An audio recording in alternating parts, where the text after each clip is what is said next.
You are correct, Linda. They play as beautiful as they look. Although I felt I needed to be in silk, satin, and lace to match that, rather than my autumn colors. But that was lovely. There must be something about the trumpet that attracts attractive people to that. I had a crush on the trumpet player from the band Chicago for many years. So there just must be something that calls to you for that. So thank you. That was lovely. And good morning again. So as we began for the month of October, aligning with the Science of Mind magazine, our magazine that's been serving people beyond religious science for over 86 years, and the theme for the month of the magazine is the Great Discovery, and that's what we're going to talk about a little bit more today as we continue discussing what goes on with our philosophy, our teaching, as well as our principles, which we identified only just last week. It just is amazing to me. In addition to the fact, part of the reason that I like the idea of the discovery theme for this month is that yesterday was what I grew up with as Columbus Day. And it used to be a really kind of cool, important schools off holiday, and you would have the day off and you recognized the gentleman who, purportedly founded America in 1492 on October 12th. That's at least what they say. Then in 1974, they changed, nobody sent me a memo, by the way. In 1974, they changed it to call it Discoverers Day. Did you all know that? No. Me neither. I was like, excuse me? That's why I said, nobody sent me a memo. However, it works perfectly with the theme today, because in honor of this amazing adventurer, no matter how much you attribute to his finding the Americas, being a discoverer in the month of discovery, along with Ernest Holmes, I thought it was wonderful. And there's a quote by André Gide that says, "One doesn't discover new lands without consenting to lose sight of the shore for a very long time." And I thought about that both in the fact of the people who were on the Nina, the Pinta, and the Santa Maria, leaving to discover who knows what. The world is flat. No, it's not. Yes, it is. No, it's not. And leaving sight of those shores to who knows what. Metaphorically, philosophically, what we do in this teaching is leaving sight of shores that are familiar, meaning old patterns and ideas and beliefs that we grew up with, that we inherited, that perhaps we thought were valid and strong and right and true, and leaving those shores into new ideas, much like our founder, Ernest Holmes, and the transcendentalists, and the people who have given New Thought the credibility that it is, talking about teaching, writing, and living principles that were very foreign, that were very much the same as, no, the world is flat, no, I think it's round. The ideas that we teach in New Thought sometimes seem to be heretical, blasphemous, are certainly downright wacky to many of the people who watch us or pay attention to us, or who follow more dogmatic philosophies and religions. So we have left traditional shores to come to New Thought. And I spoke about it last month's topic. I talked about something that was in Greg Braden's book, The Spontaneous Healing of Belief. And he talked about the example of the fact that the Indians, the Native Americans that were on land as Columbus was making his way here, that because they had never seen anything like that, ships, sailors, probably sort of whiter looking people than they had no concept that when the ships started to come towards them, what was happening. But what did happen is the mystic, the shaman of the Native American tribe, began to notice changes in the water and in the trees and the winds, and knew that something was different, something was up. So he began to go to the shoreline to, I don't know, I would assume, pray, meditate, and contemplate what was going on, why these changes, until he began to be able to see the ships. And there was a transformation. We're talking about the really 100th monkey. Can you imagine that? Living on land and having ships coming towards you, people, vessels coming towards you, and not physically being able to see that because you don't have a mindset for that. And yet something shifted, and someone who does a higher order, being in touch with nature, felt that there was something coming, and by being open to that possibility, began to see the reality of these travelers coming to their lands. And I thought that was such a stirring example, to be able to think about the fact that you wouldn't see that because you'd never seen it before. And we talk so much about what you may outpicture. We talk about teaching and visioning and praying and manifesting your heart's desire, that we don't often on the outside see what we know to be inside true yet. And yet so many of us are trained that you've got to see it to believe it. And Wayne Dyer's always talked about you've got to believe it to see it. And the shaman believed something was up and then was able to see it. We get to do that in our teaching with our lives. So it was very appropriate in another way that we had you trumpeting today, because I think it's heralding and trumpeting and has allowed us to toot our own horn. Forgive the pun. Sorry. All due respect. Because for those of you who are not in the know, or who didn't get your e-blast or walk by and pick up your, what is this? Oh, let's see. It is, the news, let's see, Chico News and Review. What is that? Oh, the Best of Chico 2013. Really? That's very interesting. What's on page? Oh.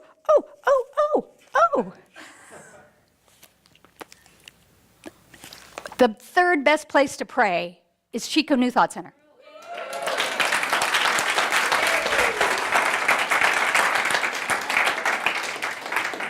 Now, I think that's pretty awesome. First of all, the first person, or the first one, I'm like so excited, was Bidwell Park. Okay, duh. We're in Chico after all, Bidwell Park, yes. Plus, by the way, just for those of you who don't know, we also have had a practice in the park every Wednesday morning, so we've added to that as well. The second best place to pray is Bidwell Presbyterian Church. I would say the biggest place to pray next to Bidwell Park. And third best place to, you guys, this is big. It's not big in the sense of ego, like, we're the best place to pray. That's not where I'm going with that. I'm talking about new lands, people knowing about us differently. The fact that somebody's reading that going, what is a Chico New Thought Center? What does that mean? Who are you? What are we doing? Which is a transformational turning point for our community, us. Which then means it's a transformational turning point for the community of Chico. It also means, oh boy, that we better walk our talk even more and pray even more. And as I talked about, I think just last week, the one thing that makes us different more than anything else in terms of faiths, philosophies, and religions is how we pray. Because we pray using an affirmative prayer, spiritual mind treatment. That's what sets us apart from any other church or spiritual center. So we need to do that. It is so cool that we're having a pray-a-thon next month, so that maybe even people who don't attend here on a Sunday on a regular basis might come to find out, who are these people? Who are these people that are coming and praying? So we have our work cut out for us in a lovely way. And Marcel Proust reminds me, the real voyage of discovery consists not in seeing new landscapes, but in having new eyes. So we're not new to Chico. In fact, next month it'll be 30 years that this spiritual community has been here. Yeah, I mean, we've had a few locations, but 30 years serving spirit, yes. So we're not a new landscape, but we are being seen and heard with new eyes and ears. There are people who are ready to hear about what we teach and offer and how we pray, so that we are uplifting people by these ideas that we believe in. What we do, which means even, new eyes. That's, to me, when I read something about new eyes, that means visioning. so we can return to the vision of how we serve this community, and how perfect that we're going to start a foundations class next week, because then those of you who are new to this philosophy can learn about the nuts and bolts and what is spiritual mind treatment, who was Ernest Holmes, why are you different? So we have our foundational class that starts next week. I mean, the timing is perfect. So I'm really excited about that. Thomas Merton also says, what can we gain by sailing to the moon if we are not able to cross the abyss that separates us from ourselves? This is the most important of all voyages of discovery, and without it, all the rest are not only useless, but disastrous. What can we gain if we are not able to cross the abyss that separates us from ourselves? Well, that's one of the things that we teach primarily here. We teach about oneness. And we take it beyond the, oh, we're all one, kumbaya oneness. We take it into the idea of being one with, first and foremost, who we are. Being the authentic being that you are. Being one with what we call the higher power, what you call God, what you can call spirit, infinite life, the force, you name it. But being one and aligning with that. So we must learn and discover ways that we can tap into who we are, understand ourselves, the small s self, our little human self, personality self, so that we can understand our small s self in the greater s self of self, the higher self of God. And that's what we do. Well, sometimes one of the ways that we do that, in addition to prayer and visioning, etc., and classes, is you take a vacation. You get away. So Don and I went to Napa last week, and we first of all, we were thinking at the beginning of the year, they announced the ministers' convocation, the ministers' gathering is in Napa in October, and we went, perfect, October, Napa, let's go, let's do it, sounds great. Then as we got closer, and the vagaries and the of working, and I'm thinking, we're going away on our little 1-week vacation, and I'm going to spend it with other ministers? What was I thinking? And yet, how perfect to come together. And this is more of the casual. This isn't the business voting ministers gathering. This is ministers and their significant others coming together to do spiritual practice and to enjoy the beauty of wherever we are. And the Napa Center for Spiritual Living, this sweet little center, opened up their doors and their hearts to us and allowed us to have our prayer practice, our rituals, our visioning, and our wine tasting. Did I mention wine tasting? And I wasn't driving and I wasn't working, so I could try it. It was like really cool. I mean, when one is in Rome, you're supposed to Romanize. Well, when one is in Napa, ooh, Cabernet, oh, Viognier, cheers. It was lovely. It was a lovely time to get away. It was autumn. It was sweet to be with colleagues, to see them in a not hunched up working shoulder mode. That we were able to do that, and for Don and I to be able to share in times with colleagues and their spouses, as well as appreciate the beauty. And in fact, I'm going to mention one thing. I'm going to try and blog about it and post some pictures, but it was just a significant, unexpected plus. Reverend Janet announced that Napa County has the second largest 9/11 memorial. And we were like, huh? And so we listened to that and didn't think anything about it. And it wasn't something that I would have sought out, because it was like, this is a, uplifting light vacation. Well, we were taking a walk, and suddenly we were in the garden, in this memorial garden. And it's a beautiful, beautiful edifice. What they did is they bought steel beams from the World Trade Towers. And they created this incredible, beautiful memorial garden. And it was sacred, and it was awesome. So I'm going to try and write about it and post some pictures.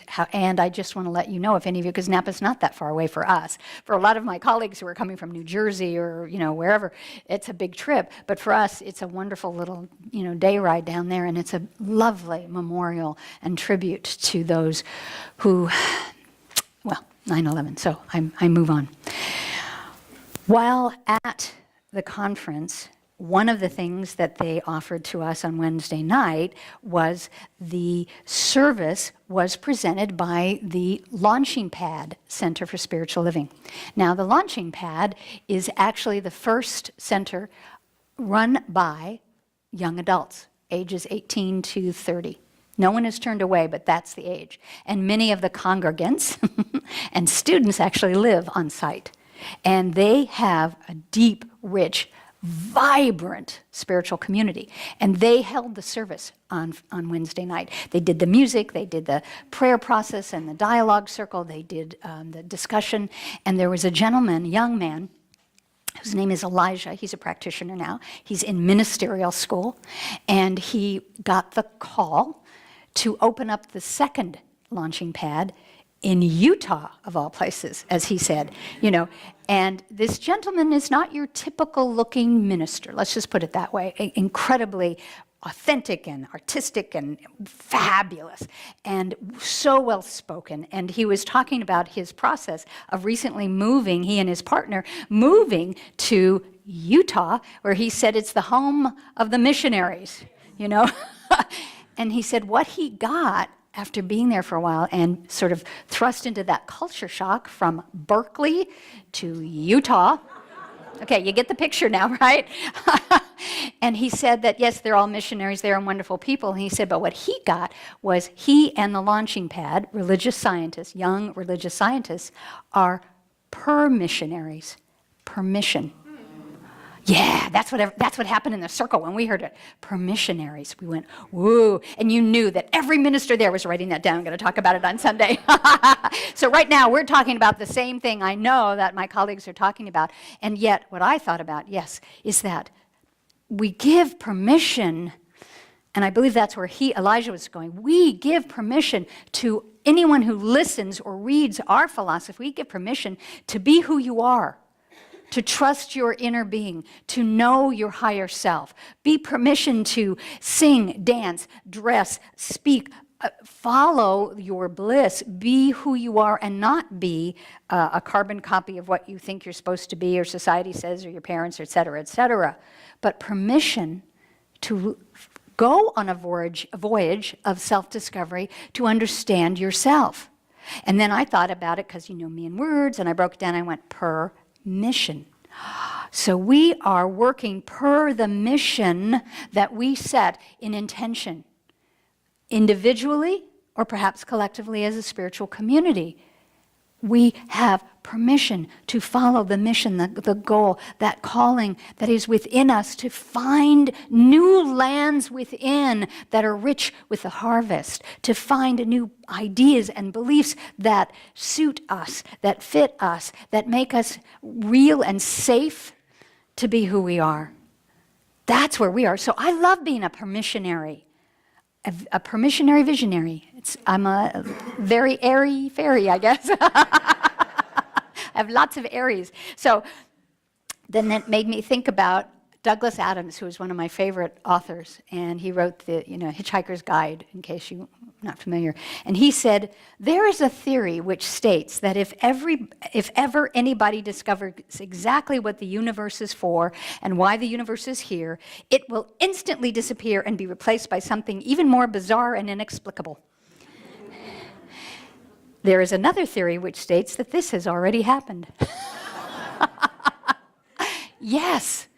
And I live on that other already happened, bizarre, inexplicable universe, which is why I've been drawn to science of mind teaching and this philosophy, because it was the first time that people started talking the same way I did and talking about how I was thinking, and it was like, really? You think that too? You believe that? It's okay to say that out loud? Things aren't going to fall and fly. Oh, the sword of Damocles doesn't? Oh, yes. And so this philosophy, the discovery of this philosophy was significant to me. I would have never, I'm not an adventurer, you know me, I don't even go outside when it's too sunny. It's like, oh, no. But I'm an adventurer in mind. Not so much in form, but in mind. And so the idea of finding this little magazine, a little science of mind and a spiritual community that did this is extraordinary. And one of the reasons, in addition to supporting the anniversary edition, One of the reasons we've got our Change for Change campaign, which for those of you who are kind of new, what it is, that jug out there, we try and choose, usually it's a local nonprofit. Every once in a while we go outside our community. We choose a nonprofit, and we want to take our coinage change and make a change, and we just donate to them once a month. In addition to how we tithe to Centers for Spiritual Living, our home headquarters in Golden, Colorado, we want to do something more. So we tithe. We do what we ask you to do, to tithe. Not only